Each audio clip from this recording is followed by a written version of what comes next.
Hello friends, today we will learn the HVDC transmission, that why it is requirement, the advantages of HVDC over extra high voltage AC system. So first we will learn the AC system, how the AC power is transmitted through the transmission line. So there is a general block diagram of AC system. Here this is a generation system and this one is a step transformer and this is a transmission line. And there is again a step down transformer by which the AC power is step down, and this one is a load. The AC power is transmitted through this transmission line.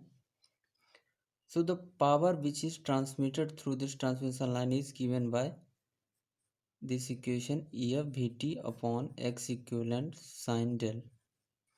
Here EF is a generating voltage and this Vt is a terminal voltage, and this X equivalent is the whole reactance of this transmission line. So there are many methods to improve the power system stability of AC transmission line. First one is reducing reactance.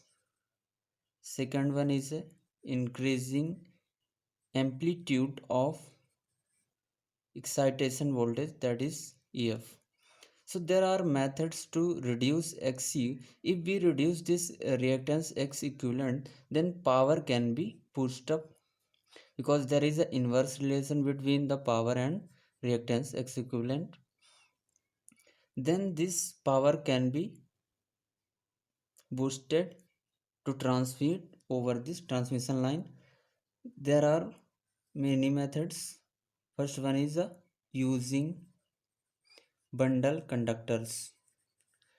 By using bundle conductors, the radius of conductors can be increased. If radius can be increased, then by the formula L equals to 2 into 10 power minus 7 ln dy/r. This is the formula for finding inductance of transmission line. If this radius is increased, then inductance of the transmission line decreases.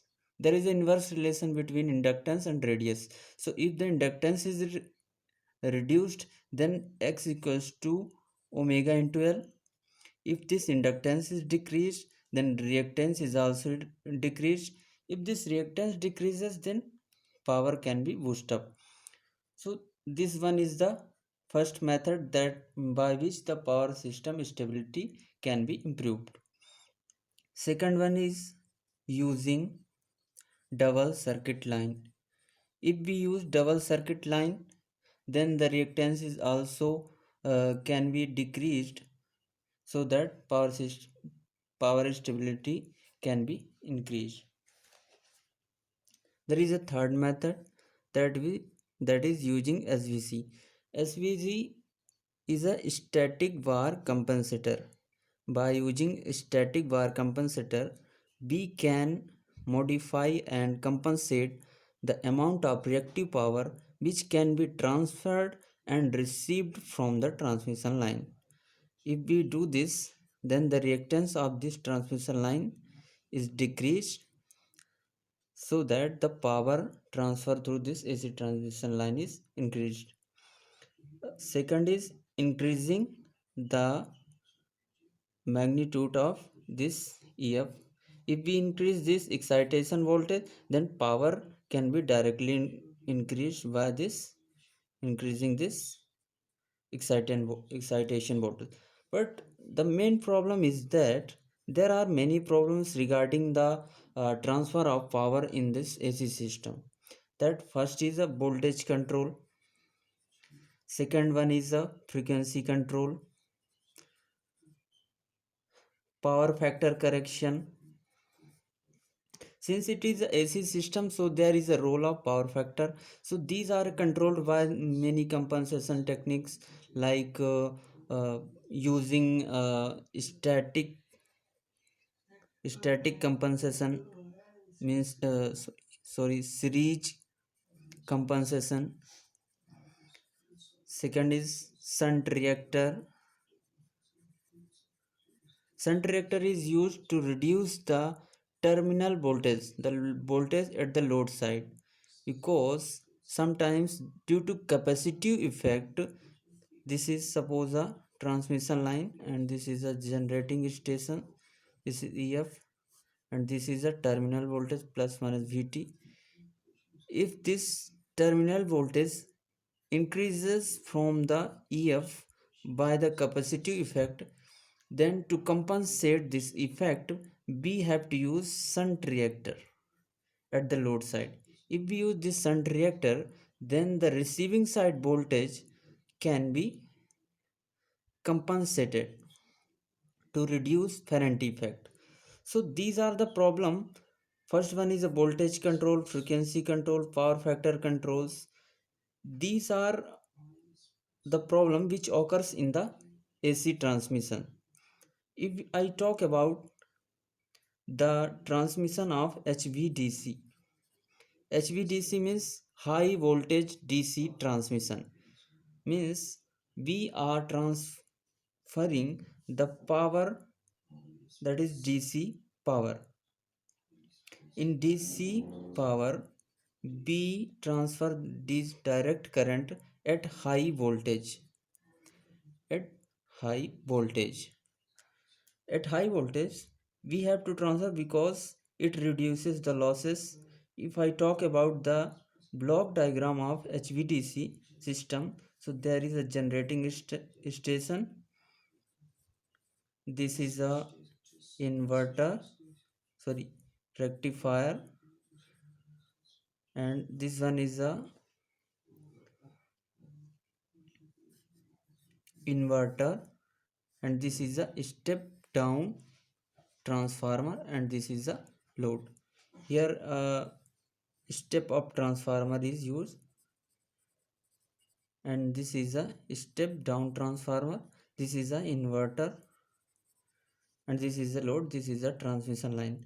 So here generation of AC power happens, which is step up by the step transformer, then rectifier convert it into DC power, and it transmit through this transmission line, and then inverter convert it into the AC system again, and it is step down by this transformer and feed to the load. This is a general block diagram of HVDC system. If I talk about this single line diagram, this is a generation, this is a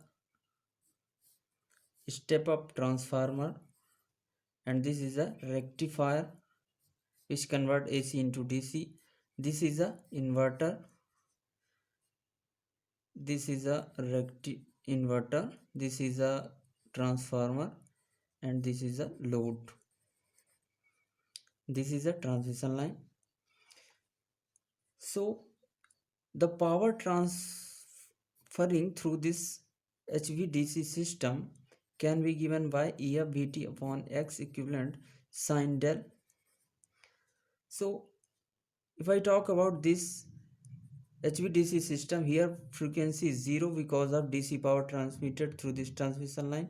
If frequency is 0, then X is proportional to the frequency. So if frequency is 0, then reactance is also 0. If reactance is 0, then X equivalent is also 0. So this reactance does not depend on the length of this transmission line. If I talk about the AC transmission system, there is a limitation of length. The main advantages of using HVDC is length consideration, because in AC system the power transmission is dependent on the length of the transmission line. Since if length of the transmission line increases, then the power transmission capability decreases, because if length increases, length is directly proportional to the reactance of the transmission line. As length increases, reactance increases. If reactance increases, then power decreases. So there is a limitation of power transfer capability. But if I talk about the power transfer capability in the HVDC system, so in HVDC system frequency is 0. If frequency is 0, then reactance is 0. So reactance does not depend on the length of the transmission line. If it does not depend, then the power transferring through this HVDC does not depend on the length of the transmission line. So there is a first advantages in HVDC, that the power transmission does not depend on the transmission line. So the bulk power of can be transferred from this HVDC. Second, if we see the formula, P equals to VI cos phi. Here current is written like this, V cos phi. We have to keep here high voltage. If voltage is high, then current decreases. If current decreases, then by the formula R equals to rho L by A. If current decreases, then resistance increases. If resistance increases, then area decreases. If area decreases, then first the conductor size is also decreases. If conductor size decreases, then the number of conductors uses also decreases. Second, insulators are also using in less number. Third, Ferranti effect. If I talk about Ferranti effect, does not occurs, because Ferranti effect depends on the capacitance, means frequency. So here frequency is 0. If frequency is 0, then Ferranti effect does not occurs. Fourth is corona loss. Here corona loss doesn't occur because frequency is 0. Fifth is skin effect. Skin effect also does not occurs because of frequency is 0.